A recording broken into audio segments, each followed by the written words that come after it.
Hi there, my name is Rachel White. I am a JFK assassination researcher, and in this video, this is really part 3 of my video series from Parkland to Love Field. And in this video, I'm going to talk about a few other things that were going on around Trauma Room 1 after President Kennedy has been pronounced dead, just to tie up a few things together. So if you haven't seen parts 1 and 2, please go back and review those, because what I'm going to say here builds on very much to what we've talked about already, about the tussle in the corridor over the bronze casket that was brought in from O'Neill's funeral home, which we very strongly believe was empty, and it was boarded onto Air Force One back at Love Field, empty. President Kennedy was not in that casket. Okay, and we talked about the coming together of J.D. Tippit and JFK's body in the DOA room at Parkland. So this is explosive stuff, really. So please go back and review what we've talked about before, because I'm going to expand on these points and assume that you know what I'm talking about. Okay, so in this video, I want to talk really about, I want to start by talking about the guy that was feigning an epileptic seizure in the plaza at around 12:15, 12:20. On the afternoon of the assassination. Now, we've thought about this as a research community over a long time, and there are several lines of thought. That the guy was placed into position to be a distraction, so that the shooters could get in place and not be noticed at the windows, because everybody now is looking down by the reflecting pool is really that kind of area at what's going on, so people can move into position. And that very may well be the case, actually. He may well have been tasked to do that. Now, we know that this guy was called Jerry Belknap, and he worked for the Dallas Morning News, which is interesting because we've got to remember that Jack Ruby has strong connections with the Dallas Morning News. Okay, and so lots of people there. He's just a network. He knows all sorts of people and all sorts of, different ways. And every time we turn around, we look at this assassination, we see a connection to Jack Ruby one way or another way. So it would not surprise me one iota if Jack Ruby had tasked this man to be in the plaza at this point in time, feigning an epileptic seizure. Other researchers feel that this guy was part of an abort team, and the idea is that the guy would feign a seizure, the emergency service, the ambulance would be called, the plaza would be shut down, therefore not allowing the motorcade in, so that the assassination would be prevented. And of course the motorcade was running late, so the guy got going too soon. I don't believe that now. I'm not sure I ever did, but I certainly don't believe that he was part of an abort team. I believe that Jerry Belknap was roped in for other purposes. Okay, so I'm going to explain to you what I'm thinking and feeling about this scenario. When the ambulance is called to Belknap in the plaza, it is determined really by Aubrey Reich and Peanuts McGuire, who are the ambulance drivers, technicians, that it isn't really a proper epileptic seizure. He's not showing the signs of epilepsy in the classic sense. He's not drooling, he's not lost consciousness, he's not, doing the things that we see people do when they are having a fit. He has banged his head, however, so they take him to Parkland, in any case, and on the sirens blaring and running through, code 3, which is immediate action to get to the emergency department. So they get there and they are busy booking Belknap in, working out who's going to pay the bill, getting his details, going through triage, assessing his needs and all of those kinds of things. And Aubrey has written a book. Here we go. And in this book, he discusses that whilst they were doing all of these things, the motorcade now has come through Dealey Plaza, the assassinations happened, and the Secret Service have come into Parkland, very, very traumatic, demanding now that Belknap get off his stretcher, and they need the stretcher in an emergency because they need to get President Kennedy and Connolly into the trauma rooms, quick, smart, which is appalling because you don't kick a patient off a gurney, you go find a spare one. And Aubrey, of course, takes issue with that. Okay, so I'm just unpacking really what's happened here. You see, if President Kennedy is coming in the doors and he is on the patient list for that afternoon, and as is Connolly, and the time stamp is from 12:30 onwards to detail which patient is admitted into Parkland, then really, if Belknap is they're in the process of booking Belknap in, he should also be on that same list.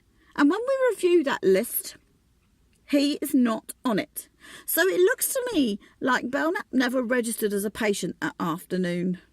Okay. Now, it's very, very interesting. You will remember, if you've watched my part 1 and 2, that we said that whilst the tussle was happening with the empty bronze casket in the corridor, that JFK's body was removed on a gurney under a sheet and moved into a treatment booth for a minute or two. Pull the curtains round. Nobody's noticing, nobody's noticing, nobody's noticing. So it's imperative then, if you're going to do that and you're going to set that up, you need an absolute guarantee in a busy hospital that you've got a free treatment booth, a guaranteed free reserved treatment booth that you can use for that exact purpose. Okay. Now, Aubrey says that in the middle of all of this scenario, Peanuts and himself were sitting on a stretcher outside Trauma Room 1, smoking cigarettes with Jackie Kennedy. Okay, and that in itself is very, very strange. Peanuts and Aubrey worked for O'Neill's funeral home. You see, in those days, the funeral homes and the ambulance crews were one and the same thing. Not like we have today, because they had the big stretch wagons, the station wagons, that could take patients and could take hearses, and they were dual purpose. So they could get called out to do one or the other kinds of duties. Okay, so they work for O'Neill's funeral home, and if you've caught up with what we've talked about before, you'll know that the bronze casket that comes into Parkland is supplied by O'Neill's funeral home. Coincidence? I don't think so. I don't think so. Now, isn't it interesting? They've dropped the patient off. Job done. What's next?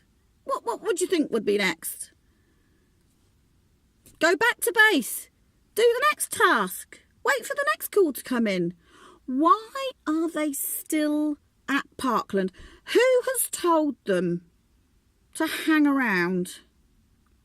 You see, the bronze casket wasn't ordered, okay, until 1:45 from O'Neill's funeral home officially. So Peanuts and Aubrey are spending an awful lot of time, wouldn't you say, hanging around, sticking around outside Trauma Room 1. It seems to me to be very suspect and very suspicious as to why they would do that. In his book, Aubrey is saying that the Secret Service had asked them to hang around just in case President Kennedy needed to be transferred to a Catholic hospital. Well, that's absolute rubbish, isn't it? President Kennedy was declared dead at 1 p.m.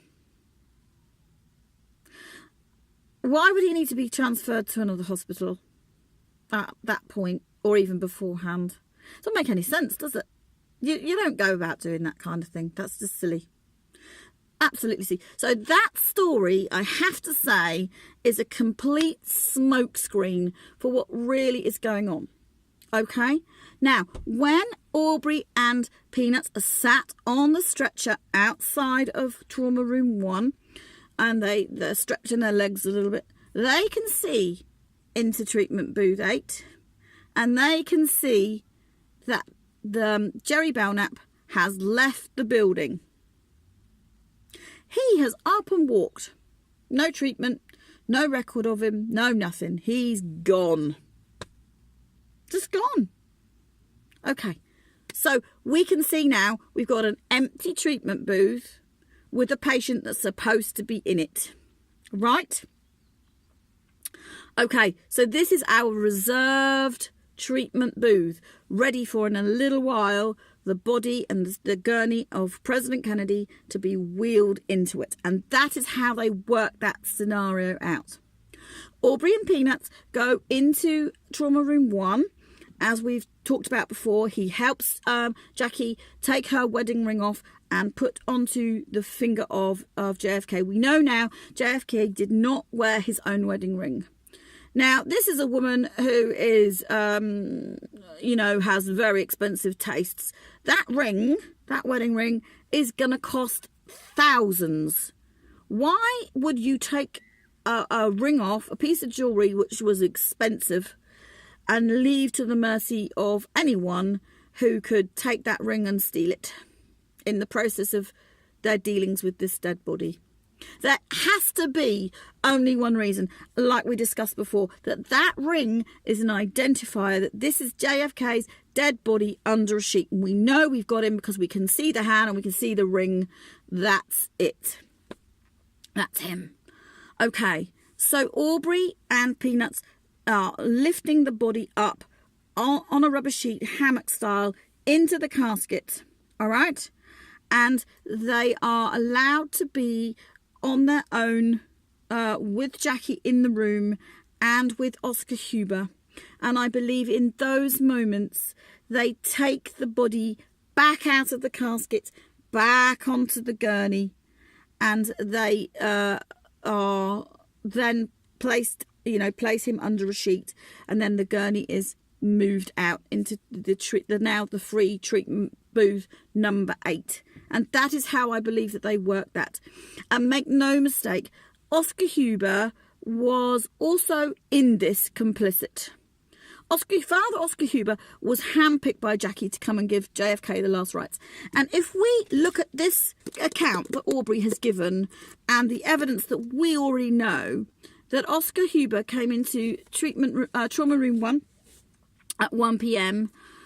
Aubrey's account is that he came into that trauma room 1 again later on, because he was the one who placed the metal crucifix on top of the casket. So we can see we've got people in trauma room 1 who are complicit, who are in the know, who remove or are there when the body is removed back out of the casket, and then the casket is moved into the hallway. There's a huge fight going on over this bronze casket, and eventually it is moved out of the front door of Parkland, as we talked about before, into the waiting hearse and off to Love Field, whilst JFK is on the gurney, wheeled to treatment booth number 8, and then later, not that much later, moved then to the DOA room. Okay, so I just wanted to bring all of this together and show you how this all fits together with all of the bits of evidence that we are seeing and we can put together. And that I've got more to say. I've got more to say about the stretchers. Okay, but I'm going to tackle that in another video. So I really hope that this has been helpful to you, to kind of expand our understanding that Jerry Belknap, the man with the epileptic seizure, was there for a reason. And the reason was to legitimately get Aubrey Reich and Peanuts Maguire to Parkland so they could be placed in the right place at the right time, so that Belknap could reserve the treatment booth, so it could be guaranteed that JFK's body could be moved into it. Okay, so can you see how all of these little tiny pieces are fitting together now to make a whole picture? I believe that Belknap did not know the whole scenario.